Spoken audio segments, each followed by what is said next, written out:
வீடுகளில் விரிசலா நீர்க்கசிவா? உங்கள் கட்டடங்களில் ஏற்படும் அனைத்து பிரச்சனைகளுக்கும் நிரந்தர தீர்வை உத்தரவாதத்துடன் தருகிறது பில்டிங் டாக்டர். அன்றைக்கு அரிசி கேட்டு நம்முடைய புரட்சி தலைவர் எம்ஜிஆர் அவர்கள் கடற்கரையிலே உண்ணாவிரதம் இருந்தார்.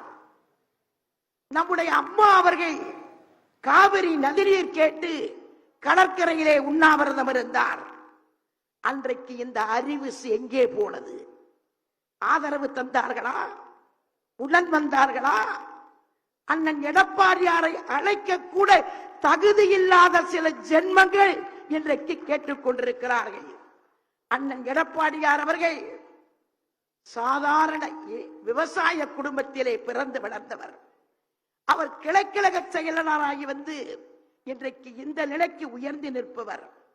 ஒரு தொண்டனுடைய கண்ணீரும் வியர்வையும் எவ்வளவு வலிமையானது என்று அண்ணன் எடப்பாடியார் அறிவார். அண்ணன் எடப்பாடியாரிடம் அம்மாவை பாருங்கள். அண்ணன் எடப்பாடியாரிடம் புரட்சி தலைவர் எம்ஜிஆர் அவர்களை பாருங்கள். அவர் நமக்கு வழிகாட்டுவார். களத்திலே அவர் நமக்கு தோள் கொடுப்பார், துணை நிற்பார்.